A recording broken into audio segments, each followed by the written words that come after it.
Everybody always says that they don't have enough time, but in most cases that simply isn't true, because what they all actually lack is focus. It isn't a lack of hours, it's that those hours are being shredded by constant distractions. They blame their lack of progress on their schedule, school, work, gym, family, and they convince themselves that if they just had more hours in the day, they would finally get stuff done. Most people walk around feeling like time is the one thing they don't have enough of. But that's rarely the case. If we tracked our days, we'd find that most of our time isn't gone, it's just being spent on things that don't move us forward.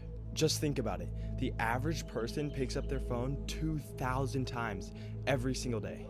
That's not a typo. That's thousands of micro interruptions that ruin any chance of getting into deep work. You know, things like scrolling while eating, checking notifications while in between sets in the gym, or responding to messages while half watching YouTube. We live in this constant pool of dopamine-filled mental noise and then wonder why we can't stay consistent or build momentum. Let's say you finish all of your responsibilities for the day and have 4 hours of free time in the evening. It sounds pretty solid, right? You sit down to start work and you just decide to open TikTok for 1 minute. You see, one video turns to 10 and now it's 45 minutes later. And then you decide to open YouTube while eating, you fall for a couple clickbait thumbnails, and suddenly another hour is gone. You check your phone between your quick 10-minute work sprints and answer some messages. Then you tell yourself that you feel a little bit mentally foggy, so you grab a snack and decide to scroll on your couch for a little bit longer to reset. And before you know it, those 4 hours are down to 60 to 90 minutes of half-distracted work. And because your mind is stimulated and scattered, the quality of this work is going to be very low, which means you get frustrated, stop early, and then just call it a bad day. And this repeats the next day, and then the next day, and then the next day. And that's exactly how entire months disappear with absolutely zero progress to show for them. Now let's imagine a different scenario. Let's say you just give 2 hours out of your day to real focused effort. No noise, no multitasking, no checking your phone between every small task, just real focused work. 2 hours a day sounds small, but over the course of a year, that's over 730 hours. That's more than 30 full 24-hour days of focused time. So ask yourself, what could you build with that? How much stronger could your body be?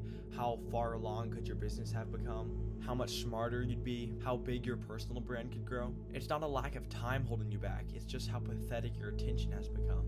Look at the most productive people on the planet, the people who build 9-figure businesses, have huge personal brands, and stay in peak physical shape. They don't have secret clocks, they just manage attention better than everybody else. Let's take Cal Newport's research, the study of deep work. People who carve out distraction-free time for cognitive demanding deep work outperform their peers by huge margins. They get more done in 3 hours than others do in 10 because focus is a competitive advantage now. So here's the fix. It's not a productivity hack, it's not a time blocking system, it's this. Start protecting your time like it actually matters. Silence your phone, leave it in another room if you have to, schedule time where nobody can distract you, and most importantly, stop expecting to do high-level work while being surrounded by low-level distractions. It's uncomfortable, but that's how you detox your brain from cheap dopamine. You don't need to become a productivity robot, you just need to stop throwing away the time that you already have. If you just focus 90 to 120 minutes of focused work every day, you'd be absolutely blown away by the person you could become in a year. So don't fall for the trap of thinking you're too busy. Most people aren't too busy, they're just too distracted to see what they're capable of. That is all I have for you guys today. Make sure to like and subscribe if you found this video valuable, and join the free Discord that I have linked down below in the description. I hope you guys have a great rest of your day, and peace.